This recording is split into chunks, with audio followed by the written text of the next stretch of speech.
अस्सलाम वालेकुम स्टूडेंट्स, आज हमने चैप्टर नंबर 4 स्टार्ट करना है।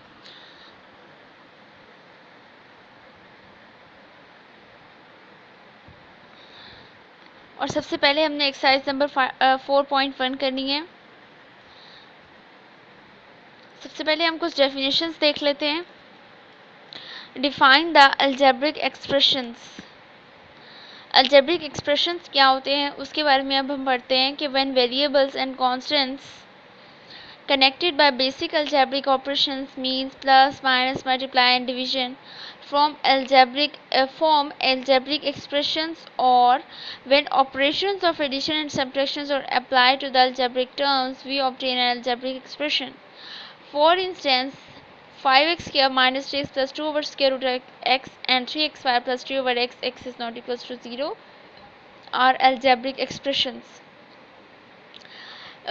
इन शॉर्ट अलजेब्रिक एक्सप्रेशन जो है ना वो बेसिकली इस तरह से है कि जब वेरिएबल्स और कांस्टेंट जो होते हैं वो आपस में प्लस माइनस मल्टीप्लाई डिवीजन के ज़रिए कनेक्टेड हों तो उसके ज़रिए जो एक्सप्रेशन बनता है उसको हम अलजेब्रिक एक्सप्रेशन कहते हैं। और इसी तरह से हमारे पास है डिफाइन पोलिनोमियल्स। पोलिनोमियल्स क्या होते हैं? अब पोलिनोमियल्स जो है ना वो अलजेब्रिक एक्सप्रेशन की एक स्पेशल टाइप है कि an algebraic expression in which exponent of the variable is non negative are called polynomials.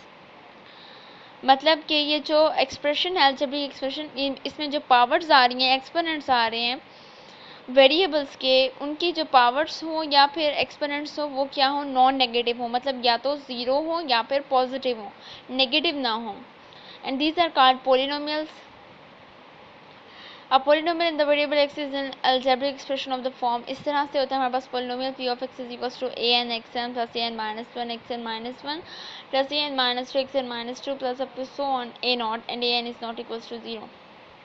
मतलब कि हमारे पास जो पोलिनोमियल्स होते हैं उनकी इस तरह से शेप होती है कि सबसे पहले जो वेरिएबल होता है उसकी हाईएस्ट पावर होती है और ग्रेजुअली वो डिक्रीज़ होती जाती है। इस तरह से डिक्रीज़ होती है कि एंड में हमारे पास कुछ भी नहीं बचता। यहाँ पर x की पावर 1 है, यहाँ पर x की पावर 0, कुछ भी नहीं है।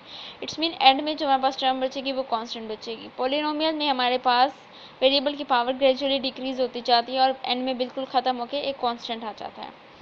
उसके बाद है define the degree of polynomial. The highest power of the variable in a polynomial is called its degree. मतलब आपके पास जो है वो पोलिनोमियल गिवन है ये वाला, तो इसमें जो वेरिएबल की हाईएस्ट पावर होगी वो हमारे पास उसकी डिग्री होगी। यहाँ पर वेरिएबल की पावर क्या है, 0 है, कुछ नहीं है ना, तो इट्स मीन 0 है। और यहाँ पर क्या है, 1 है। नेक्स्ट में क्या है, 2, तो हाईएस्ट पावर क्या हुई, 2, so degree of the polynomial is 2। Define leading coefficient.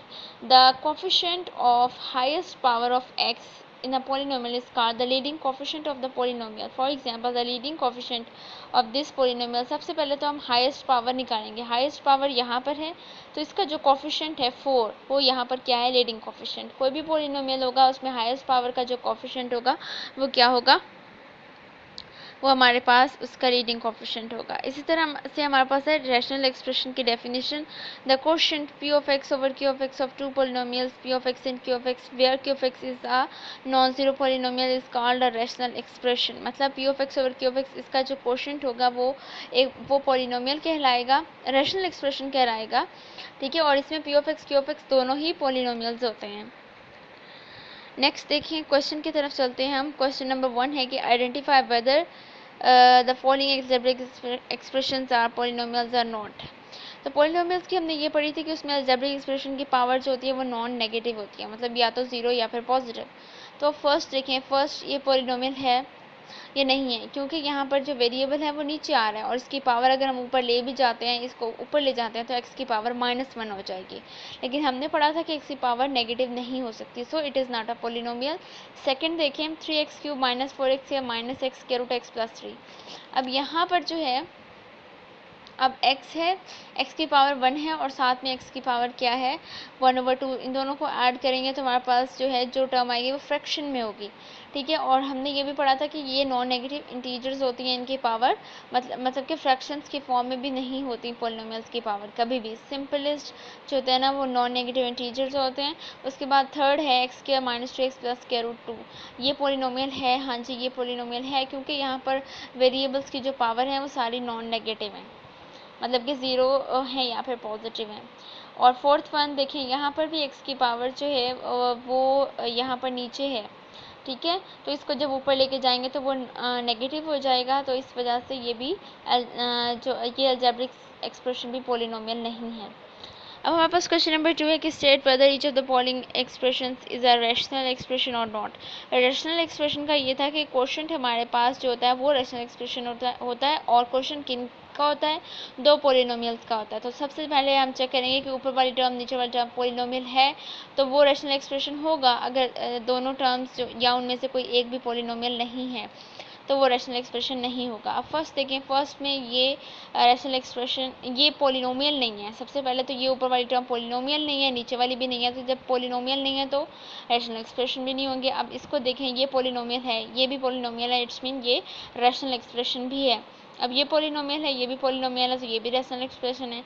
अब ये देखें, इसमें x की पावर जो है वो फ्रैक्शन आ गए, तो it's mean it is not a polynomial, ये पॉलिनोमियल नहीं है। तो हमारे पास क्या हो गया, ये रैशनल एक्सप्रेशन भी नहीं होगा। इसी तरह से हमारे पास क्वेश्चन नंबर 3 है कि reduce the following rational expression to the lowest form. हमारे पास कुछ रैशनल एक्सप्रेशन गिवन है, रैशनल मतलब कि ऊपर भी पॉलिनोमियल है, नीचे भी पॉलिनोमियल है, हमें उसके लोएस्ट फॉर्म की तरफ जाना है। लोएस्ट फॉर्म मतलब कि मज़ीद उसके बाद कुछ कैंसलेशन ना हो सके, सब कुछ जो कॉमन है वो कट जाए। अब ये हमारे पास डिजिट्स हैं, ये वेरिएबल्स हैं, तो सबसे पहले तो हम इसको मल्टीप्लाई मतलब क्रॉस कर देते हैं 0 0 से, और 3 1 are 3 3 4 are 12, तो हमारे पास 4 आ गया। अब ऊपर x स्क्वायर है, नीचे x क्यूब है, यहाँ पर y क्यूब है, यहाँ पर y है, तो हम क्या करते हैं, नीचे वालों को ऊपर ले जाते हैं, ऊपर जाके ये क्या हो जाएंगे माइनस, तो x की पावर 2 माइनस x की पावर 3, ठीक है। मतलब ये ऊपर जाएगा तो दोनों आपस में मल्टीप्लाई होंगे, लेकिन इसकी पावर 2 होगी, इसकी पावर -3 होगी।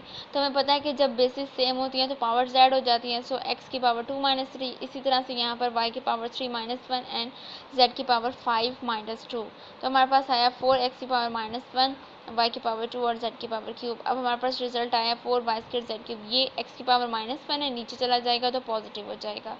इसी तरह से हमने इसको डील करना है कि 8 into x plus 1 over 2 into x square minus 1 is equals to, अब ये 2 इसके साथ सबसे पहले कैंसिल करें, 4a बच गया, एक्स स्क्वायर माइनस 1, ये एक फॉर्मूला है, ठीक है। फॉर्मूले की लेफ्ट हैंड साइड है, राइट हैंड साइड हम खुद बना सकते हैं, जैसे कि ये एक्स स्क्वायर माइनस 1, तो हम इसको लिख सकते हैं x minus 1 into x plus 1, तो एक्स प्लस 1 ऊपर से कट गया और हमारे पास एट द एंड रिजल्ट आ गया 4a ओवर एक्स माइनस 1। इसका फिफ्थ पार्ट हमारे पास है कि x plus 2 into x square minus 1 over x plus 1 over x square minus 4, simplify करना है। अब ये एक्स स्क्वायर माइनस 1, यहाँ पर फॉर्मूला अप्लाई हो रहा है, ठीक है। कौन सा फॉर्मूला अप्लाई हो रहा है, ए स्क्वायर माइनस बी स्क्वायर वाला। तो हमें पता है कि ए स्क्वायर माइनस बी स्क्वायर किसके इक्वल होता है, ए प्लस बी इंटू ए माइनस बी के। तो एक्स स्क्वायर माइनस 1 को हम लिख सकते हैं x minus 1 into x plus 1। इसी तरह से नीचे वाली ये टर्म एज इट इज, अब ये है एक्स स्क्वायर माइनस 4, ऊपर जैसे ही शक्ल है, लेकिन इसका फॉर्मूला थोड़ा सा डिफरेंट होगा। इसको हम लिख सकते हैं एक्स का स्क्वायर माइनस 1 का स्क्वायर, और फिर हम बना देते हैं एक्स माइनस 1 एक्स प्लस 1। इसको हम लिख सकते हैं एक्स का स्क्वायर माइनस 2 का स्क्वायर, और फिर हम इसके फॉर्मूले की दूसरी साइड खोलेंगे तो हमारे पास आ जाएगा एक्स माइनस 2 एक्स प्लस 2। अब एक्स प्लस 2 आपस में कैंसिल आउट हो गया, एक्स प्लस 1 आपस में, तो हमारे पास रिजल्ट आया x minus 1 over x minus 2। Question number 6 है हमारे पास, उसी तरह से हमारे पास एक रैशनल एक्सप्रेशन गिवन है, इसे सिंप्लीफाई करना है। सबसे पहले तो ऊपर वाली जो चीज़ है हमारे पास x square minus 4x plus 4 over 2 x square minus 8, तो इसको ऊपर वाली जो है ना ये वाली ये हमारे पास परफेक्ट स्क्वायर का फॉर्मूला है x माइनस 2 का स्क्वायर का, और यहाँ से हम 2 कॉमन ले लेते हैं, अंदर बचेगा इसके माइनस 4। अब ऊपर वाली टर्म एज इट इज लिख देते हैं, इधर वही वाला जो पीछे हमने फॉर्मूला यूज़ किया एक्स स्क्वायर माइनस 2 स्क्वायर वाला, जिसे हमने खोला था as a x minus 2 x plus 2, तो उसके अकॉर्डिंगली हमने खोल दिया। अब ऊपर है एक्स माइनस 2 का स्क्वायर, नीचे है सिंगल टाइम एक्स माइनस 2, तो एक आपस में कट जाएगा और ऊपर बच जाएगा एक, तो x माइनस 2 एक कट गया, नीचे से भी कट गया, हमारे पास एक ऊपर बच गया और नीचे बच गया 2 इंटू एक्स प्लस 2। तो ये हमारा आज का लेक्चर था, जिसमें हमने क्वेश्चन नंबर 1 2 3 किया है और कुछ डेफिनेशन की हैं जिनको आप लर्न कर लीजिएगा, और मज़ीद जो क्वेश्चंस है वो हम इंशाल्लाह नेक्स्ट लेक्चर में करेंगे। ओके स्टूडेंट्स, अल्लाह हाफिज़।